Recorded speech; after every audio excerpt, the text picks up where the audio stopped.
오늘 사무엘상 23장 말씀을 저희가 함께 나누게 될 텐데요. 23장 이 말씀의 본문과 다음 주에 보게 되는 24장의 본문은 사실 좀 서로가 뭐랄까요, 씨줄과 날줄 같이 엮여 있는 면이 있습니다. 그래서 오늘 내용들을 갖고 다음 주의 내용들에 엮어서 전체 흐름과 어떤 주제들을 드러내는 그 2주간에 걸친 이야기들을 해보려고 합니다. 성경을 읽다 보면 이야기의 힘을 경험할 때가 있습니다. 그래서 특별히 23장과 24장은 그 이야기, 스토리의 힘이 얼마나 큰지를 좀 볼 수 있는 사건인 듯 합니다. 그래서 오늘 23장의 내용들은 본문에 대한 설명 위주로 좀 진행이 돼야 될 것 같습니다. 그것만으로도 이미 우리에게 주는 충분한 하나님의 은혜와 하나님이 누구신지를 아는 지식이 있을 거라고 생각합니다.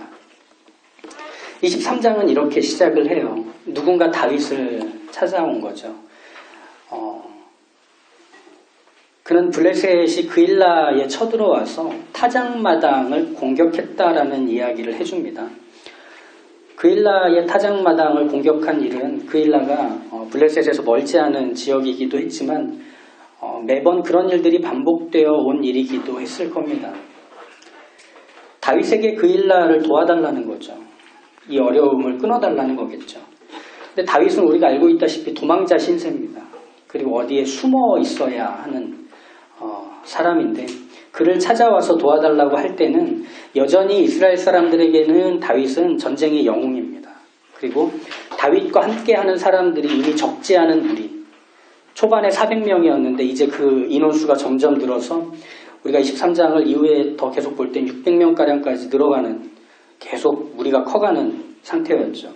그러다 보니 다윗을 어떻게 봤느냐면 군대를 이끌고 있는 지휘관, 전쟁의 영웅으로 기대를 했던 겁니다. 그래서 블레셋이 쳐들어온 상황들을 말해주고 그일라를 도와달라고 요청했던 거죠. 어떤 면에서 보면 다윗에게는 기회처럼 여겨질 수도 있었습니다. 이제 이스라엘 사람들에게 내가 유다 땅에 들어왔고 그리고 사울이 못하는 일들을 나는 할 수 있다는 걸 보일 수 있는 기회였을 수 있습니다. 근데 다윗은 그 요청을 듣고 먼저 하나님께 묻겠다고 합니다. 그래서 2절에 내가 가서 이 블레셋 사람을 치리이까? 라고 하나님께 묻습니다. 이에 하나님은 다윗에게 말씀하시죠. 블레셋 사람들을 치고 그일라를 구원하라. 그런데 이 다윗의 결정, 그리고 하나님의 그 답변에도 불구하고 다윗의 사람들은 이 결정에 반대합니다. 왜냐하면 이전 상황들을 좀 떠올리시면 될 텐데 아둘람 굴에 다윗을 중심으로 모인 이 사람들은 다윗의 어떤 판단과 결정들을 보면서 의구심을 갖기 시작했습니다. 아둘람 굴에서 나와서 모압 왕에게로 갔을 때, 그리고 모압 왕에게서 다시 유다 땅 헤레 수풀로 이동하는 이 일련의 과정들에서 다윗이 그 이동의 판단과 결정을 했던 그 주요 지점마다 반복했던 말은 이것입니다. 하나님의 뜻이 있을 때까지였습니다. 그래서 모압 왕에게도 얘기하죠. 하나님의 뜻이 있을 때까지 내가 여기 있겠지만 하나님의 뜻이 다른 곳으로 가라 하면 난 언제든지 떠날 것이다.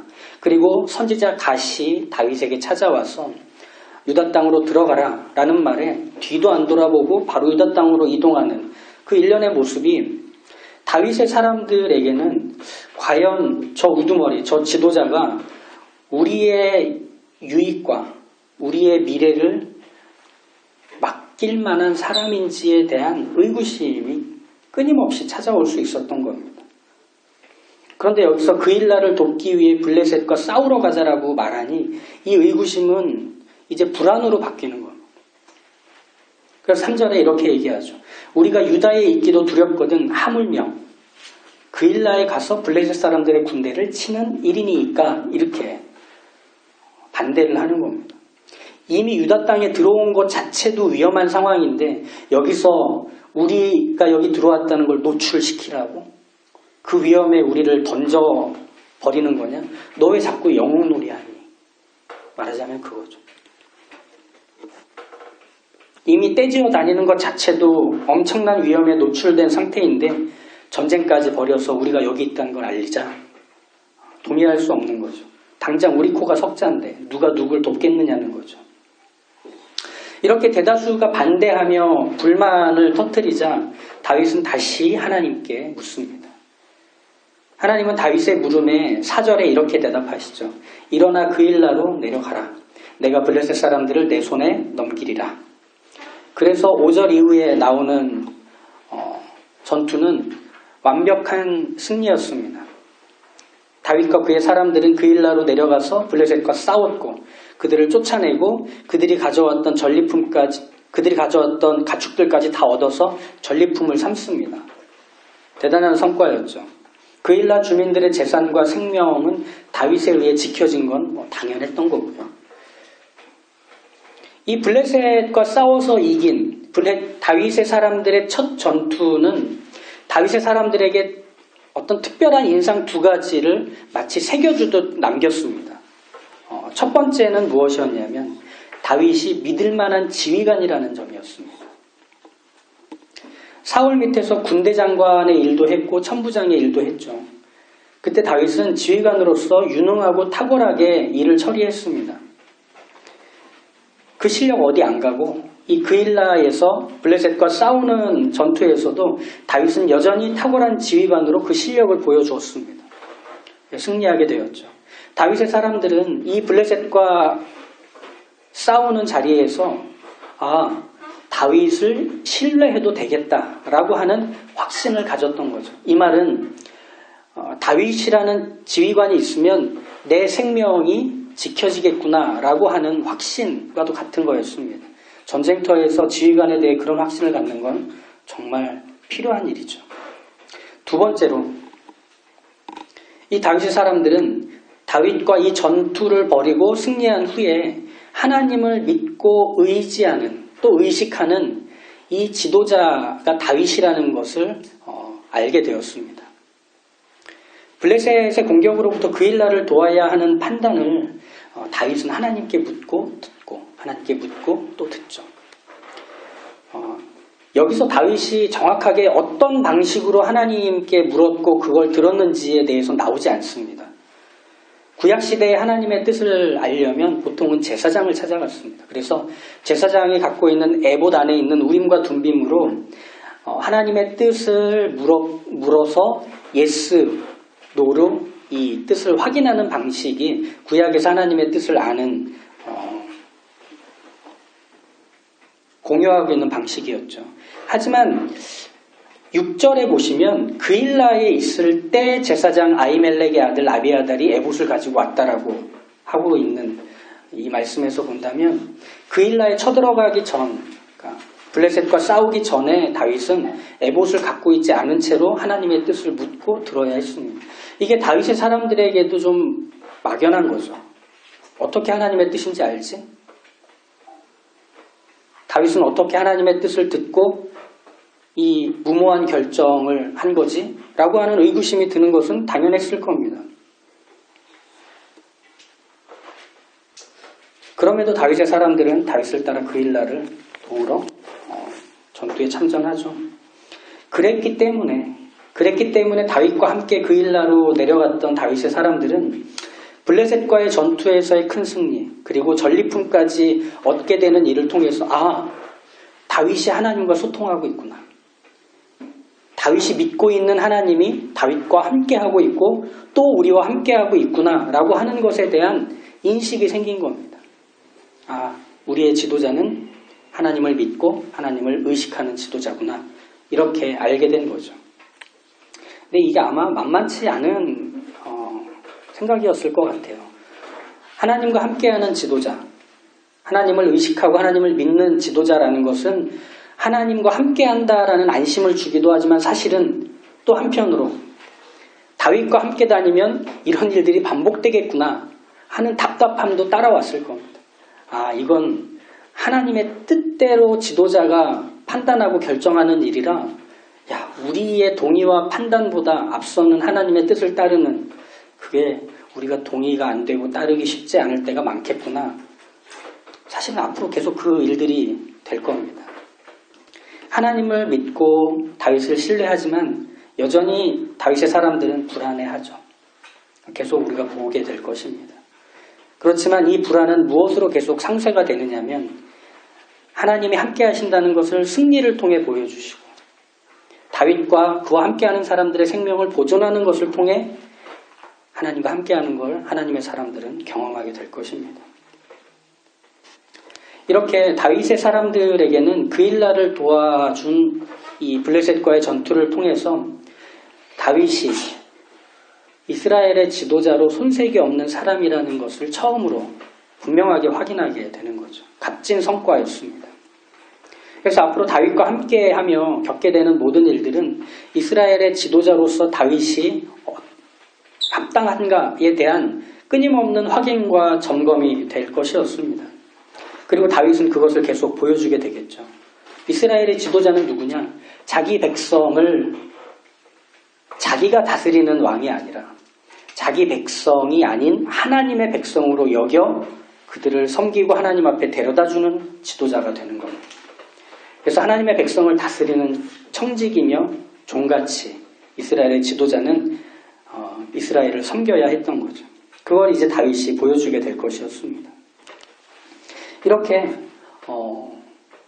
다윗과 함께한 사람들은 이스라엘의 지도자로서의 다윗이 어떤지를 계속 보고 확인하게 되겠죠. 다윗 역시 다윗의 사람들에게 하나님과 함께하고 있으며 하나님의 뜻을 쫓는 게 옳다라는 것을 그들에게 알리고 확인시켜주는 방식들이 다윗 자신을 키워가는 방식이기도 했습니다. 하나님께서 그일라를 돕는 일을 명하셨다면 너네가 따라야지 무슨 불만이고 거부냐 이렇게 하지 않고 또 다윗의 사람들에게 다윗이 설득하거나 하나님을 위해서 옳은 일을 해야 한다라며 가르치려 들지도 않고 다윗이 그들의 반대와 거부에 대해서 하나님께 다시 물으러 갔던 그 모습에서 그가 이스라엘의 지도자로서의 한 걸음 성숙한 것을 보게 됩니다. 내가 하나님하고의 확실한 뜻을 받는 이 영적이고 특별한 관계에 있는데 너희가 감히 반대를 해? 어쩌려고? 이런 식의 협박이 없습니다. 몰아세우는 것도 없습니다. 다시 하나님께 묻습니다.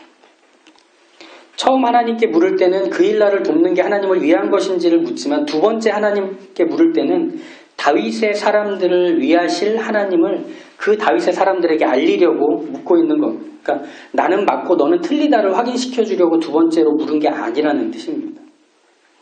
다윗은 하나님의 뜻에 순종하겠지만 이 다윗의 사람들은 아직 불안해하고 의구심을 갖고 거부하고 있는 상황에서 하나님께 다시 물어 하나님의 뜻을 그들의 마음에 새겨 그들을 안심시켜 주려고 했던 거죠. 그게 두 번째 하나님께 물었던 이유입니다. 우리가 여기서 확인하는 다윗의 성숙한 모습은 가장 하나님을 위하는 게 결국은 가장 사람을 위하는 게 되는 것입니다. 이건 우리가 이제 결론에서 다시 반복할 얘기가 될 텐데요. 그럼 이제 여기까지 쭉 그일라를 도와준 일과 블레셋 사람들과 싸워 승리한 일을 통해 다윗의 사람들은 다윗이 이스라엘의 지도자라는 것에 대한 확인, 그리고 하나님이 자신들과 함께하고 있다는 것에 대한 이 승리의 경험을 통해 새겨진 어떤 분명한 인식들이 이 공동체에 마련이 되었는데 큰 암초가 그 다음에 이어집니다. 그게 무엇이었냐면 그일라를 도와준 이 사건을 누군가가 사울에게 알린 겁니다. 그래서 사울은 다윗이 그일라 성읍 안에 있다면 도간에 든 쥐라고 판단을 해서 군대를 끌고 그일라로 내려갔습니다. 이상한 일이죠. 하나님의 뜻대로 그일라를 도와주려 했고 블레셋과 싸웠는데 왜 일이 이렇게 어긋나지는지 다윗도 놀랐을 테고 다윗의 사람들도 다시금 예전으로 돌아갈 것 같은 마음이었을 것입니다. 그래서 다윗은 이 소식을 듣고 제사장 아비아달에게 에봇을 가져오라 해서 하나님의 뜻을 묻습니다. 10절과 11절이죠. 사울이 나 때문에 이 성읍을 멸하려고 그일라로 내려오기를 꾀한다 함을 주의 종이 분명히 들었나이다. 그일라 사람들이 나를 그의 손에 넘기겠나이까? 사울이 내려오겠나이까? 하나님이 말씀하시죠. 내려온다. 그리고 그일라 사람들이 너를 사울에게로 넘길 것이다. 처음에 했던 다윗의 사람들의 걱정대로 된 겁니다. 아, 결국 들통났구나. 이럴 줄 알았어가 되는 거죠. 내가 그러지 말랬잖아.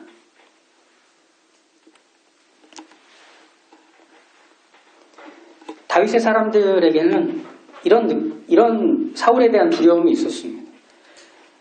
녹당의 제사장들처럼 우리도 죽게 되겠구나. 이건 그일라 사람들도 같이 가졌던 공포입니다. 아, 녹당의 제사장들을 죽인 사울이라면 우리를 죽이는 것은 뭐 일도 아니겠구나. 그러니까 다윗을 사울에게 넘기는 것을 어렵지 않게 할 수 있는 이유도, 다윗의 사람들이 다윗에 대해서 원망하는 이유도 다 여기에 걸리는 겁니다. 사울에 대한 공포이죠. 그러니까 이상한 거예요. 왜 하나님은 그일라를 치라고 하셨고 또 그 결과가 이렇게 다윗의 사람들과 다윗까지 그일라 성읍 사람들까지 힘겹게 만드는 일이 되게 하신 걸까? 그래서 어떻게 하죠? 도망갑니다. 다윗과 600명의 사람들은 광야의 요새로 도망치고 10광야 산골에도 숨으면서 사울의 추격을 피하죠. 그러면서 지금의 상황을 난감해합니다. 어떻게 된 건가? 근데 더 큰 문제는 그 다음으로 또 이어집니다. 그 문제가 또 문제를 물고 들어온 거죠. 이스라엘 사람들이 본격적으로 다윗의 행적을 사울에게 고발하기 시작한 겁니다. 그래서 다윗과 그의 사람들이 광야 남쪽 하길라산 숲을 요새 이렇게 길죠? 숨어있는 데가. 그 요새에 숨어있다고 10사람들이 사울에게 신고한 겁니다. 사울은 매우 반기면서 군대를 모아서 갈 동안 정탐을 하고 있다가 우리가 도착하면 최신 정보를 알려달라고 얘기하죠. 그 10사람들은 사울보다 먼저 시부로 돌아가서 다윗이 마온 황무지에 있다는 것을 사울이 내려오자 알려줍니다. 그래서 사울과 그의 부하들은 마온 황무지로 다윗을 잡으려 쫓아가죠. 거기에 산이 하나 있었는데 이제 양동작전을 사울이 짭니다. 어떻게 하느냐면 저쪽에다가 부하들을 준비시켜 놓고 이쪽에서 몰아가는 거죠. 다윗을. 그래서 계속 몰고 가면 도망갈 데 없이 이리저리 피하다가 결국은 사울의 부하들을 만나게 되고 양쪽에서 협공하는 걸로 다윗이 꼼짝없이 붙잡히게 될 그 상황. 그 상황에 처한 거죠. 그런데 이때 엄청난 반전이 일어납니다. 사울의 전령이 사울에게 온 겁니다. 그래서 이 전령이 뭐라고 보고를 하느냐면 블레셋 사람들이 이스라엘에 침노하였으니 급히 가셔야 합니다. 사울은 거의 다 잡은 다윗을 이제 그냥 살짝만 찍어 누르면 죽게 될 상황인데 그걸 못하고 돌아가야 했습니다. 왜? 블레셋을 치러. 그래서 다윗과 그의 사람들은 이 절체절명의 위기에서 살아나게 됐고 사울이 떠났던 그리고 자기들이 살았던 그 소식을 듣게 된 바로 이곳에 있는 바위의 이름에 셀라하마느곳이라는 이름까지 붙여주고 이걸 기억하자고 합니다. 셀라하마느곳이란 분리의 바위라는 뜻입니다. 사울과 다윗이 서로 또 떨어지게 됐다. 하나님이 그 둘을 떼어놓아 우리가 살아남게 됐다라는 의미로 이름을 셀라하마느곳이라고 지은 거죠. 정말 극적인 장면이죠. 23장 전체를 보면 이 극적인 반전이 일어나는 영화로 만들 만한 놀라운 장면이죠. 그런데 이 장면이 더욱 극적인 것으로 우리가 볼 수 있습니다. 어떻게 보면 되냐면 시간적 순서로 이 부분을 보면 됩니다. 한번 볼까요? 10사람들이 다윗이 숨어 있다는 것을 사울에게 신고하죠. 이걸 먼저 기억해 보십시오. 시간적 순서로. 그리고 사울이 군대를 모아서 마온 황무지로 내려옵니다. 같은 시간 안에 이렇게 순서가 이어지고 있죠. 그런데 그 같은 시간 안에 다른 장소에서 어떤 일이 일어나는지를 우리는 이 말씀으로 알고 있습니다. 어떻게 되느냐면 10사람들이 다윗을 신고하러 가던 그 시간에 블레셋에서는 이스라엘을 공격해 들어가자는 계획이 수립됩니다. 그리고 10사람들의 보고를 받은 대로 사울이 다윗을 잡으러 마온 황무지로 내려갈 때 블레셋은 계획대로 군대를 모아 이스라엘 땅 안으로 들어와 버립니다. 그리고 사울이 자기의 부하들에게 양동작전을 써서 다윗을 에워싸자는 것을 말해주고 이 작전에 들어갈 때 사울의 전령은 말을 타고 달려오는 중이었습니다. 그러니까 같은 시간에 두 사건이 이렇게 쭉 전개되고 있는 겁니다.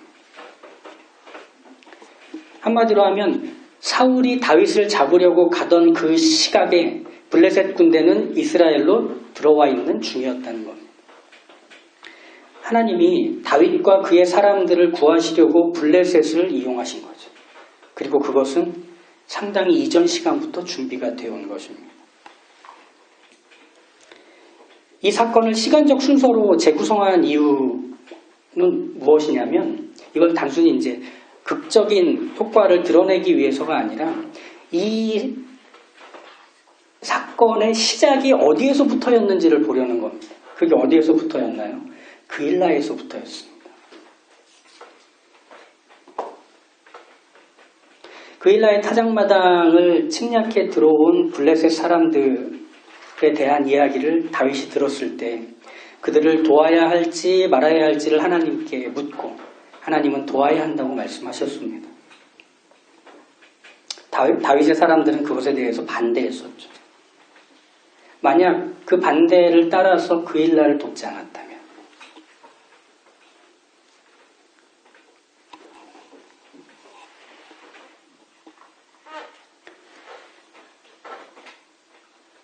우리는 이 사건들이 다 하나로 연결되어 있는 것을 23장의 흐름을 통해서 보게 됩니다.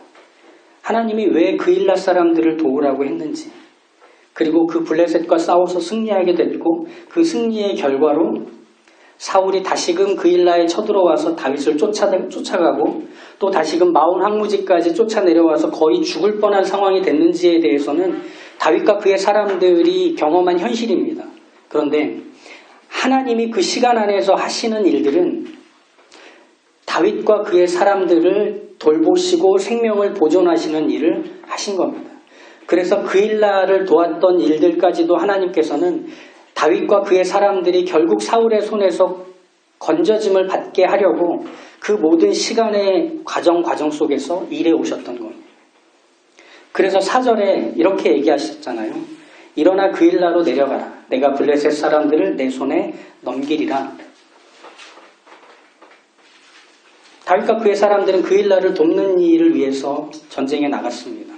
그런데 하나님은 이 말씀의 의미를 상당히 복합적으로 담고서 말씀하신 겁니다. 블레셋 사람들을 너희 손에 붙이겠다. 그리하여 블레셋 사람들이 너희를 오히려 지킬 것이다. 사울의 칼날로부터.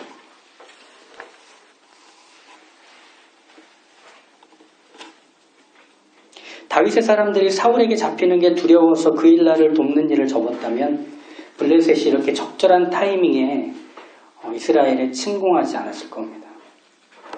다윗이 하나님의 뜻을 묻고 순종해서 그일라를 도운 그 일은 처음에는 그일라의 배신과 10사람들의 고발로 쓸데없는 일, 괜히 문제만 일으킨 일이 된 것 같았지만 결국은 그들을 도우시는 하나님의 섭리와 손길이 무엇인지 알게 되는 결과로 마무리가 됩니다.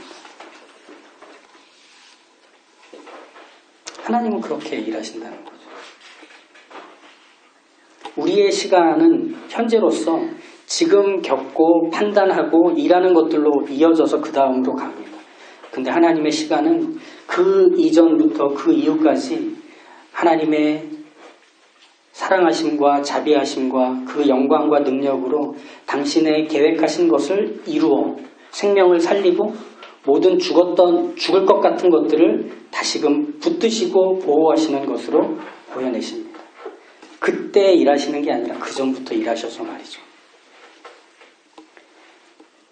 이게 오늘 사무엘상 23장에 나오는 하나님의 시간이 어떤 것인지를 보게 되는 내용이 됩니다. 지금 우리도 그런 시간을 보내고 있는 듯합니다. 이 다음이 어떻게 될지 모르겠어요. 지난주와 이번 주가 전혀 다릅니다. 지난주에 교회에 있으면서 송파구청에서도 찾아오고 또 교단에서도 연락이 오고 예배를 어떻게 드릴 거냐, 교회 어떻게 운영할 거냐. 아마 저희들도 다 처음 겪어보는 일이 지금 일어나는 일들입니다. 그래서 이 다음에 어떻게 될지 우리 잘 모르겠습니다.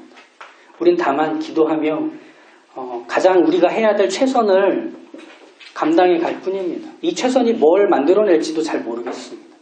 그런데 오늘 우리가 읽은 이 사무엘상 23장의 말씀대로라면 하나님은 이미 일하고 계십니다. 그리고 우리의 생명을 보존하시며 지키시는 그 하나님의 성실하심과 자비하심은